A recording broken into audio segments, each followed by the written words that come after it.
What if Argentina's World Cup was not saved by a perfect performance? What if it was saved by the one thing Lionel Messi has spent his entire career proving? That football does not always need 90 minutes to change. Sometimes it only needs one free kick, one touch, one shot, and one player who refuses to let the story end. Because Argentina were not cruising against Egypt. They were not controlling a comfortable knockout match. They were minutes away from one of the biggest collapses of this World Cup. 2 goals down, a missed penalty already hanging over Messi, Egypt growing braver with every counterattack, Argentina's title defense slipping toward disaster. And then, in 13 minutes, everything turned. Cristian Romero scored, Messi scored, Enzo Fernández scored. Argentina survived 3-2. But this was not just a comeback, it was a warning. Because if the defending champions needed a late storm to escape Egypt, then maybe the real question is not whether Messi saved Argentina's World Cup. Maybe the real question is why he had to. That is what makes this match so dangerous to understand. On the surface, it looks like another legendary Messi chapter. The old genius, near the end of his World Cup journey, dragging Argentina back from the edge when everything looked finished. That version is emotional. It is powerful.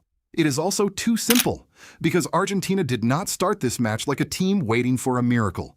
They started it like a champion expected to manage the moment. This was the round of 16. Egypt were dangerous, organized, and fearless, but Argentina had the pedigree. They had the experience. They had the star power. They had the weight of being defending champions. And they had Messi.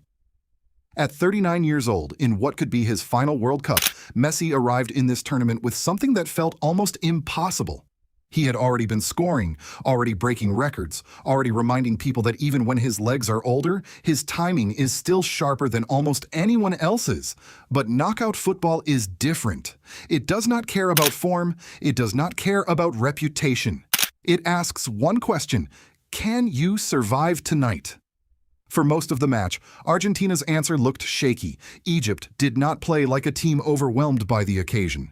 They played like a team that saw something vulnerable. They defended with numbers, attacked with speed, and made Argentina uncomfortable in exactly the areas champions hate, feeling uncomfortable. Then came the first shock. Egypt took the lead through Yasser Ibrahim. And suddenly, Argentina were no longer controlling a story. They were chasing one. That changed the entire rhythm of the match. Argentina had more of the ball, but Egypt had the emotional advantage. Every Argentine pass carried pressure. Every Egyptian clearance sounded louder. Every Messi touch felt like the beginning of a question. Was this the moment? Was this the turn? Was this where Argentina would finally wake up? But then came the moment that made everything heavier. Messi had a penalty, a chance to pull Argentina back, a chance to reset the match, a chance to remove the panic before it fully arrived.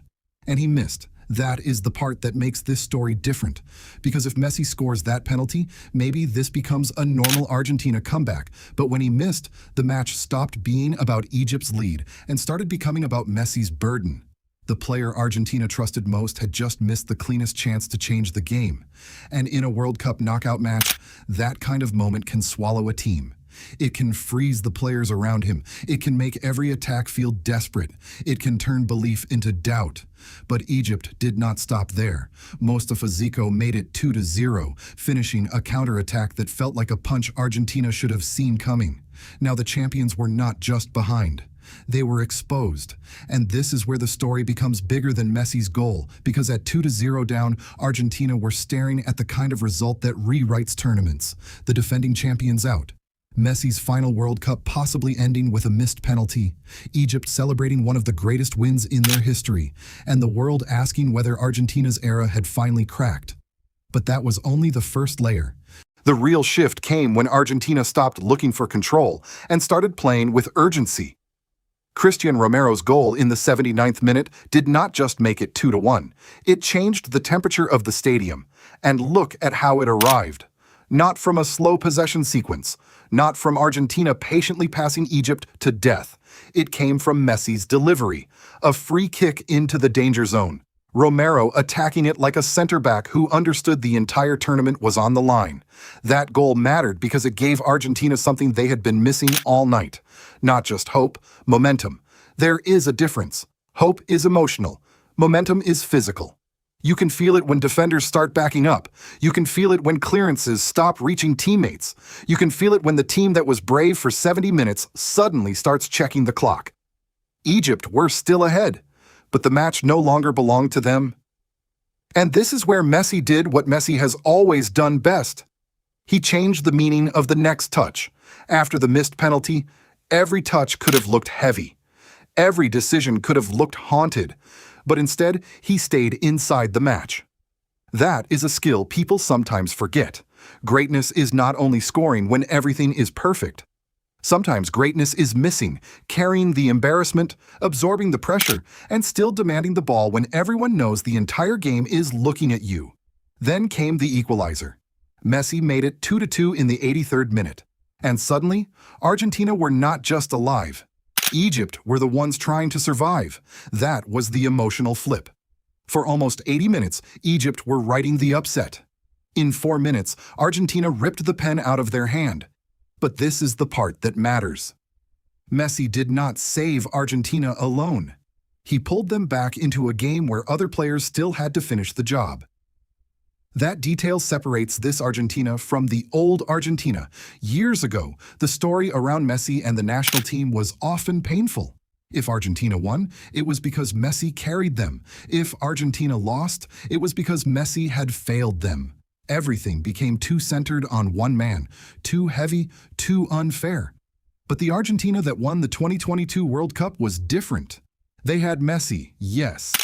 They also had Julian Alvarez running like a storm, Emiliano Martinez turning penalties into theater, Rodrigo de Paul protecting every Messi touch, Enzo Fernández bringing energy, Cristian Romero defending with edge. That team did not remove Messi's responsibility. It finally gave him a team that could share it, and against Egypt, that difference appeared again.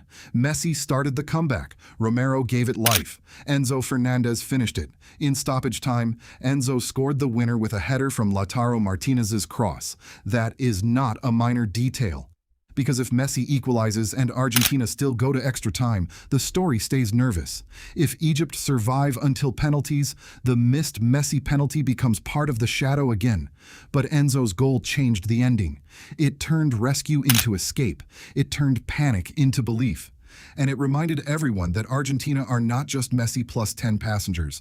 They are a champion team with a champion problem. What happens when the structure looks fragile, but the belief is still terrifying? That is why this comeback is complicated. It proves Argentina are alive. It also proves they were vulnerable. Both things are true.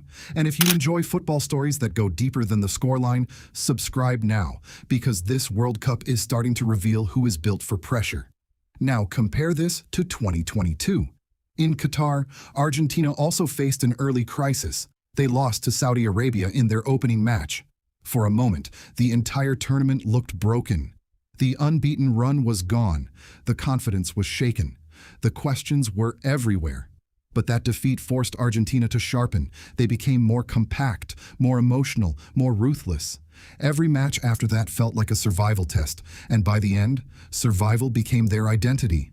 That is why the Egypt game matters, because this comeback could do one of two things. It could wake Argentina up, or it could hide problems they have not fixed. And that is the dangerous part. Comebacks feel amazing, but they can lie to you. They can make a team believe the ending solved the beginning. They can cover up slow passing, defensive gaps, loose transitions, and dependence on moments. But knockout tournaments are ruthless. If Switzerland see what Egypt saw, Argentina will have to answer faster. Because Egypt did not hurt Argentina with mystery. They hurt them with clarity. Defend compact, break quickly, attack the space, make Argentina chase, force Messi to carry emotional weight, then see if the champions panic. For 79 minutes, that plan worked. This is where the story gets bigger than one player. Argentina's next opponent will not just study Messi's goal. They will study the 78 minutes before the comeback. They will ask one question: can we keep Argentina uncomfortable long enough for the miracle to arrive too late? That is the challenge now. Switzerland will not watch this and think Argentina are unbeatable. They will watch it and think Argentina can be hurt. It means the champions have reached the stage where reputation matters less than solutions. Every flaw becomes a target. Every slow restart, lost duel, and deep Messi touch matters. When Messi drops too deep, Argentina may gain control, but they lose presence near goal. When he stays high, the midfield has to find him cleanly. That balance is delicate, and Egypt disrupted it. At times, Argentina looked like they were waiting for Messi to find the answer instead of creating enough answers around him. Messi can still decide moments. He can still punish a mistake. He can still bend a match toward him in a way almost no player can. But Argentina cannot ask him to be the system, the spark, the finisher, and the emotional rescue plan all at once. That is too much, even for him. The encouraging part is that Argentina still have the pieces to reduce that burden. Lautaro Martínez created the final goal with the cross for Enzo. Julian Alvarez can stretch defenses. Alexis Mac Allister can connect midfield to attack. Rodrigo de Paul can give the team its fight.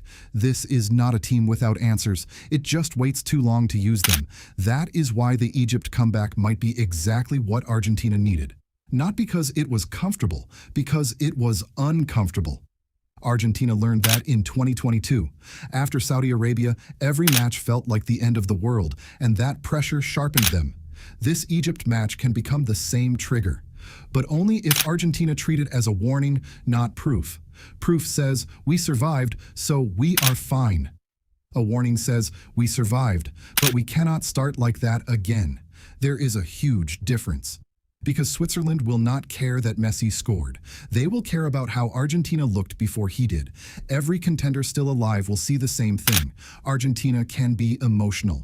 Argentina can be stretched. Argentina can be forced into late drama. And late drama is not a strategy. It is a gamble. Sometimes Messi wins that gamble. Sometimes Enzo wins it. But the deeper this World Cup goes, the more dangerous that gamble becomes. That is why the answer to the title is not simple. Did Messi save Argentina's World Cup? Yes.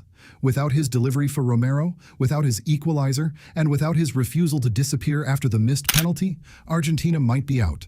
But did Messi solve Argentina's World Cup? No. That is the difference.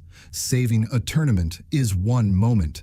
Solving a tournament takes 7 matches, and Argentina are now living between those two truths. They have the greatest safety net in football history, but they cannot keep falling just to prove he can catch them. That is how tournaments are lost, not always through one terrible performance, sometimes through repeated warnings that a team mistakes for character. There is one more layer. Messi's final World Cup story is now different from 2022. In Qatar, the story was about completing destiny. Now it is about defending the crown while time slowly closes in. That is a different kind of pressure. Winning once made him immortal. Winning again would be almost impossible to describe, but to get there, Argentina need more than magic. They need cleaner starts. They need better protection against counters. They need Messi closer to goal at the right times. They need the team around him to act before the emergency siren starts. Because if this really is Messi's last World Cup, Argentina cannot spend it waiting for him to rescue them every time. That is what made the Egypt match so powerful. It showed Messi can still turn fear into belief, but it also showed why Argentina cannot depend on that forever. So did Messi just save Argentina's World Cup? For one night, yes. He saved the dream. He saved the title defense. He saved the ending from becoming a tragedy built around a missed penalty. But the comeback also left Argentina with a question they cannot ignore. Are they still the champions who know how to suffer?